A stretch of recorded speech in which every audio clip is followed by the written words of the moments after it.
வணக்கம். சீதாஸ் பேஜஸ்.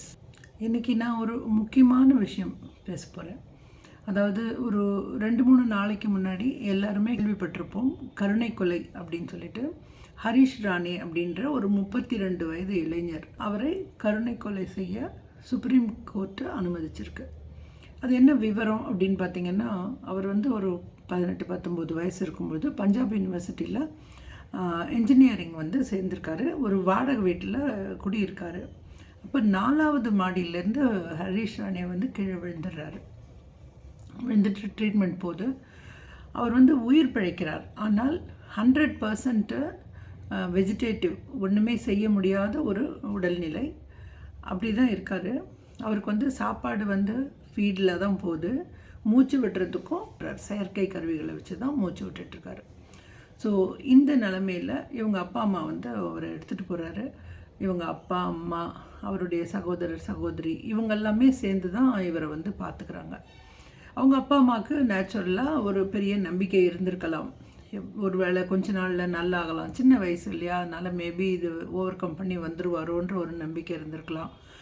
அவங்களே ஃபுல்லாக டேக் கேர் பண்ணி அவ்வளோவும் பார்க்குறாங்க. அப்படியே பார்த்து பார்த்து பார்த்து பார்த்து பார்த்து 10-12 வருஷம் ஓடி போயிடுது.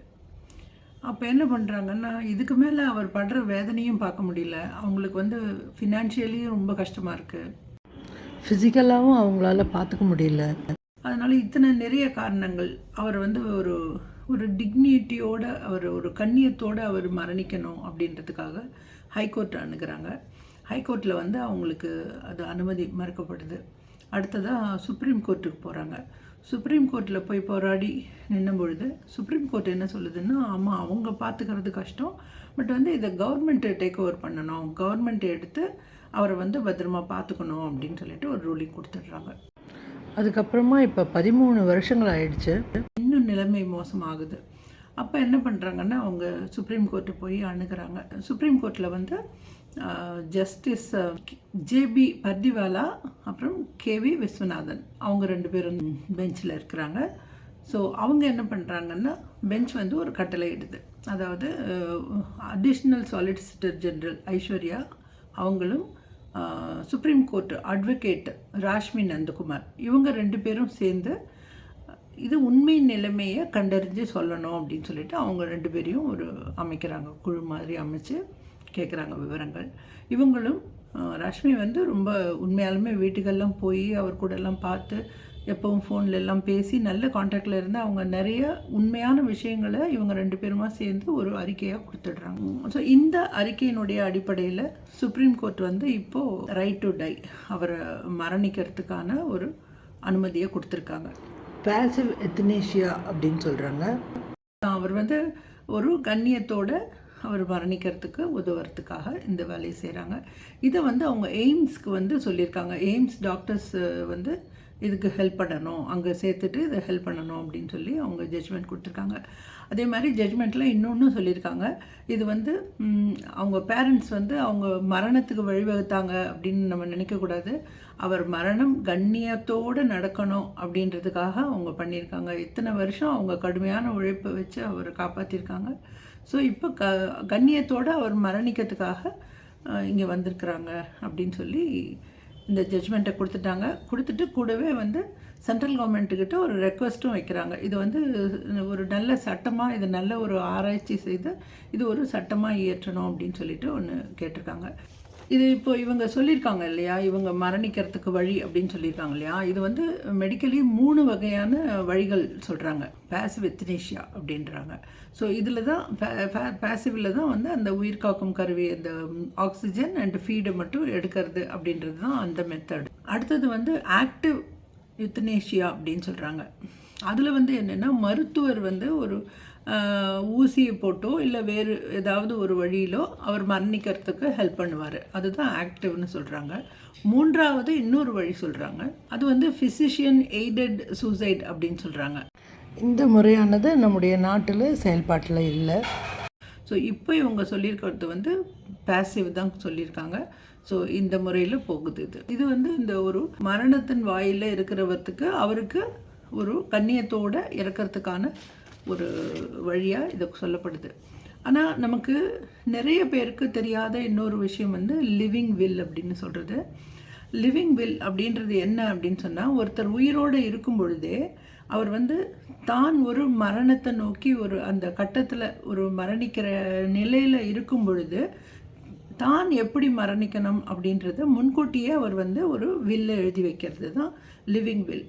அதாவது திடீர்னு நான் கிரிட்டிக்கல் ஆனால் எனக்கு சிபிஆர் வேண்டாம், வெண்டிலேட்டர் போட வேண்டாம், எனக்கு வந்து டயாலிசிஸ் பண்ண வேண்டாம், இந்த மாதிரி இதெல்லாம் எனக்கு வேண்டாம் அப்படின்னு சொல்கிறதுக்கு அவருக்கு உரிமை இருக்குது. அந்த மாதிரி ஒரு உரிமையோடு அவர் வந்து இதை எழுதி வைக்கலாம். நல்ல சுயநினைவோடு இருக்கும் பொழுது அவர் வந்து இந்த மாதிரி வெளில எழுதணும். நான் உடம்பு சரியில்லாமல் ஒரு கிரிட்டிக்கல் சுச்சுவேஷனுக்கு போனால் எனக்கு வெண்டிலேட்டர் வைக்க வேண்டாம், இது செய்ய வேண்டாம் அப்படின்றதெல்லாம் எழுதி 2 விட்னஸ் கையெழுத்து போடணும். இவருடைய கையெழுத்து இல்லாமல் 2 விட்னஸ் கையெழுத்து போடணும். இதை வந்து ஒரு நோட்ரி பப்ளிக்கோ இல்லைன்னா கெசட்டட் ஆஃபீஸரோ அட்டஸ்ட் பண்ணணும். வந்து இம்ப்ளிமெண்ட் பண்ணுறது அப்படின்னு பார்த்தீங்கன்னா, ஒரு ஜுடிஷியல் மேஜிஸ்ட்ரேட் கிட்ட போய் அப்ரோச் பண்ணி அவருடைய கலெக்டருடைய வழிகாட்டு முறைப்படி பண்ணணும் அப்படின்னு இருந்தது. 2018 இந்த மாதிரி ஒரு மரணிக்கிற விதத்தை லீகலைஸ் பண்ணியிருந்தாங்க.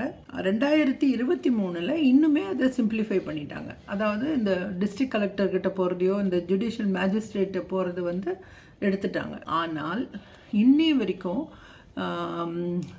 எல்லா வந்து ஸ்டேட் கவர்மெண்ட்டுமே சரி, எல்லா ஸ்டேட் கவர்மெண்ட்டுமே இதுக்கான ஒரு பெரிய முயற்சியை எடுத்திருக்காங்களா அப்படின்னு சொன்னால் இல்லைன்னு தான் நான் சொல்லுவேன். ரொம்ப வருத்தத்தோடு நான் இது இல்லைன்னு தான் நான் சொல்லுவேன்.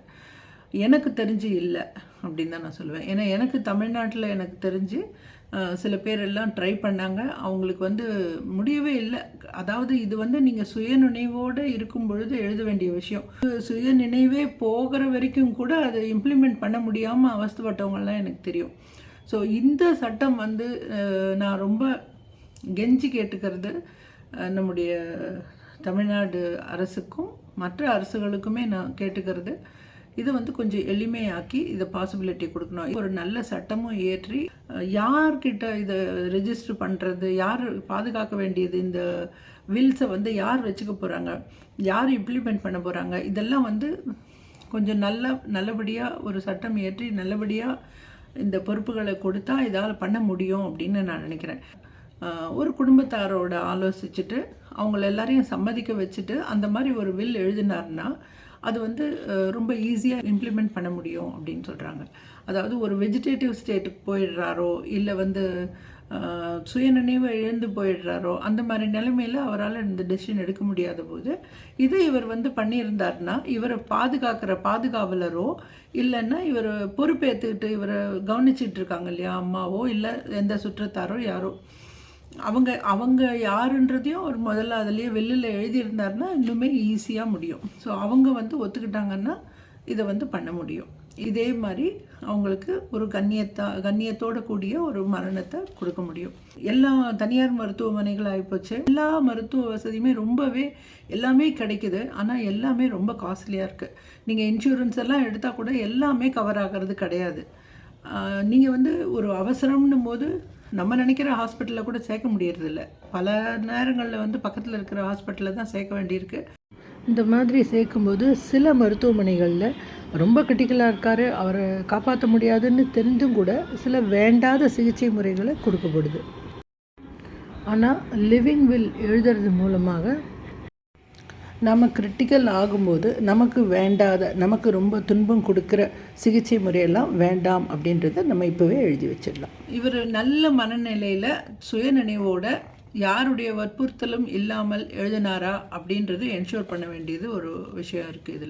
இதெல்லாம் வந்து ஒரு கவர்மெண்ட் இதுக்கெல்லாம் ஒரு வழிமுறை பண்ணி ஒருவர் மரணிக்கிற தருவாயில் தனக்கு எந்த சிகிச்சை முறையெல்லாம் வேண்டாம் அப்படின்னு தீர்மானிக்கிற வகையில் ஒரு சட்ட திருத்தம் வேண்டும் அப்படின்னு நான் கேட்டுக்கிறேன். ஸோ லிவிங் வில் எழுதணும் அப்படின்னு நினைக்கிறவங்க அட்வொகேட்ஸை அணுகி மேலும் கூடுதல் விவரங்களை பெறலாம்.